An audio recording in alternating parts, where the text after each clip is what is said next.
बड़ी नाजुक घड़ी है, बड़ा नाजुक मौका है। जंग के मैदान में डटे रहना बहादुरों का काम है। अभी रूस और यूक्रेन में लड़ाई हो रही है। यूक्रेन का राष्ट्रपति, उसकी तस्वीर वायरल हो रही है सोशल मीडिया के ऊपर। उसके ऊपर रूस हमला कर रहा है, उसके मुल्क के ऊपर, मगर यूक्रेन का राष्ट्रपति बुज़दिल नहीं है। हमारे यहां तो ऐसे लोग भी हैं कि चंद नारे सुन करके वो भाग जाते हैं। बड़ी बहादुरी का चर्चा है, चंद नारे कोई लगा दे उनके विरोध में, उनकी मुखालफत में, वो भाग जाते हैं और अपने सीने की ऊंचाई और चौड़ाई की फजीलत बयान करते हैं। बहादुरी इसको कहते हैं। यूक्रेन का राष्ट्रपति सीना तान के खड़ा है और कहता है, ओ लोगों, हमारे मुल्क पर हमला करोगे तो हम पीठ नहीं दिखाएंगे, हम चेहरा दिखाएंगे। बहादुर मैदान जंग छोड़ के भागते नहीं है मेरे भाई। नबी अकरम खड़े हैं मैदान जंग में। सहाबे किराम में अफरा तफरी मची हुई है। अंसारी सहाबा भी भाग रहे हैं। अंसारी सहाबा की जब जमात मैदान जंग छोड़ करके जाने लगी, हजरत नुसैबा रजी अल्लाह ताला ना खड़ी हो गई। ऐ अंसारियों, ऐ अंसारियों, तुम नबी का साथ छोड़ करके कहां जा रहे हो? क्या तुमने नबी का कलमा नहीं पढ़ा है? क्या तुमने नबी का साथ देने का वादा नहीं किया है? आ जाओ, हलुम्मा इलल मौत, आ जाओ। अगर अपनी मौत भी तुम्हें, अपनी जिंदगी भी गंवानी पड़ जाए, तुम्हें अपनी जान भी गंवानी पड़ जाए, तो नबी के लिए अपनी जान दे दो, अपनी जिंदगी गंवा दो, लेकिन नबी का साथ छोड़ के न जाओ। हजरत नुसैबा रजी अल्लाह ताला अन्हा ने मैदान जंग में खड़े होकर के जब ये तकरीर की, तो जितने अंसारी सहाबा थे, उस औरत की, चूंकि वो भी अंसारिया थी, उसी अंसार के कबीले से उनका ताल्लुक था, उनकी बात सुन करके उनके अंदर एक हिम्मत पैदा हुई और फिर तमाम के तमाम सहाबा बड़ी बहादुरी से मुकाबला उन्होंने किया और फिर उन्होंने मुश्रिकीन को शिकस्त। और यही हजरत नुसैबा। और आगे बढ़ो, एक झूठा नबी पैदा हुआ मुसैलमा कज़्ज़ाब नाम का। अल्लाह के नबी ने हजरत नुसैबा के बेटे हबीब को भेजा कि जाओ तुम मुसैलमा कज़्ज़ाब का मुकाबला करो। हजरत हबीब रजी अल्लाह ताला अन्हु नुसैबा के बेटे हैं। मुसैलमा कज़्ज़ाब का सामना करने के लिए, उसका मुकाबला करने के लिए गए। मुसैलमा ने कहा, क्या तुम गवाही देते हो कि मोहम्मद अल्लाह के रसूल है? कहा कि हां, मैं गवाही देता हूं मोहम्मद अल्लाह के रसूल। कहा क्या तुम गवाही देते हो कि मैं मुसैलमा, मैं भी अल्लाह का रसूल हूं? हजरत हबीब ने कहा, मुझे सुनाई नहीं दे रहा है। कहा बदतमीज, मैं कह रहा हूं मैं अल्लाह का रसूल हूं कि नहीं हूं? कहा नहीं, मुझे कुछ सुनाई नहीं दे रहा है। मैं रसूल, आखिरी रसूल सिर्फ एक शख्सियत को मानता हूं, जनाब मोहम्मद रसूलुल्लाह सल्लल्लाहु अलैहि वसल्लम। मुसैलमा ने हजरत हबीब को कत्ल करवाया और तारीख के अल्फाज हैं, सीरत के अल्फाज हैं, उसने हजरत हबीब की बोटी बोटी करवा डाली, उनके बदन का कीमा कीमा करवा डाला, उनके बदन के टुकड़े टुकड़े उसने करवा डाले। और जब हजरत हबीब की ये टुकड़ी टुकड़ी टुकड़ों में बटी हुई जब ये लाश मदीना में पहुंचती है और हजरत नुसैबा अपने बेटे की इस लाश को देखती हैं, तो कहती हैं, आदतुहु लिहाजा वहतसबतुहु इंदल्लाह।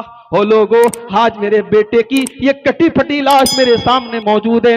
आज मेरे बेटे की बोटियां काटी जा चुकी हैं, आज मेरे बेटे के बदन के टुकड़े किए जा चुके हैं, लेकिन मुझे जर्रा बराबर कोई अफसोस नहीं है। मैंने तो अपने बेटे को आज के दिन के लिए तैयार करके रखा था, मैंने तो इसीलिए अपने बेटे को जवान किया था।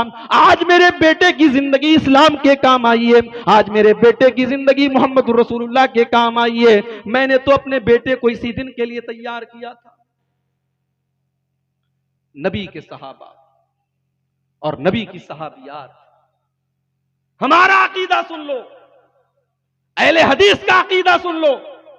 कयामत की सुबह तक नबियों के बाद, पैगंबरों के बाद, अल्लाह के रसूलों के बाद इस रूए जमीन में इतनी मुकद्दस जमात न गुजरी है न गुजरेगी। हमारा अकीदा ये, दुनिया का अकीदा कुछ भी हो, हमने नबियों के बाद और रसूलों के बाद अगर किसी को मकाम दिया है तो नबी के सहाबा को। और जानते हो नबी के सहाबा कौन है? मैं आज की तकरीर सिर्फ एक आयत की रोशनी में करूंगा। सिर्फ एक आयत पढ़ूंगा, उसी आयत की रोशनी में सहाबा का मकाम बयान करके मैं इजाजत ले लूंगा आपसे। कौन सी आयत है वो? कुरान मजीद में सूरे फतह के नाम से एक सूरत है, सूरे फतह की आखिरी आयत है। आइए जरा उस आयत करीमा को समझ लेते हैं। नबी के सहाबा की अजमत को समझने के लिए मेरे भाइयों सिर्फ इस एक आयत को समझ लीजिए, बात आपको समझ में आ जाए। मुहम्मदुर रसूलुल्लाह, मुहम्मद अल्लाह के रसूल हैं। वल्लज़ीना माहू, और जो आपके साथी हैं, जो आपके कंपेनियन हैं, जो आपके साथ रहने वाले लोग हैं। यहां गौर करने वाली बात यह है, जब नबी के सहाबा की बात चल रही है, जब मकाम बयान किया जा रहा है नबी के सहाबा का, जब अजमत बयान की जा रही है नबी के सहाबा की, तो शुरू में यह क्यों कहा जा रहा है कि मुहम्मद अल्लाह के रसूल हैं? इसको समझने के लिए आओ 1400 साल पहले चलते हैं। सन 6 हिजरी का जमाना है। अल्लाह के नबी 1400 सहाबे किराम को मक्का मदीना से लेकर के मक्का जा रहे हैं।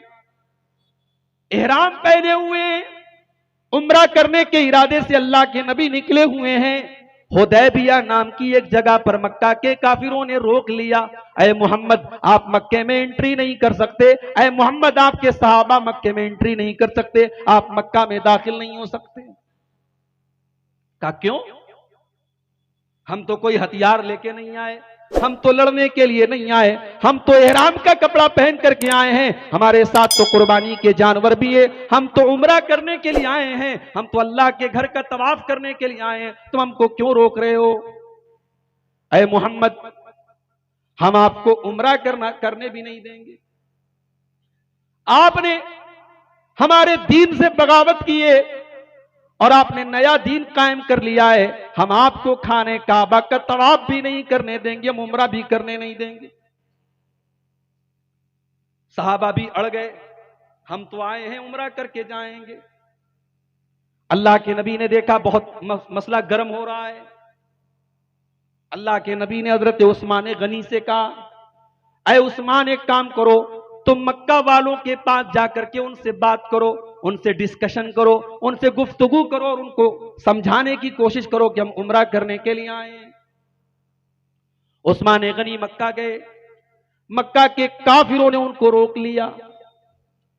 इधर मुसलमानों के बीच में यह अफवाह उड़ गई कि मुसलमानों के सहाबी को, हजरते उस्मान गनी को मक्का के काफिरों ने कत्ल कर डाला, शहीद कर डाला। आज हमारे बहुत सारे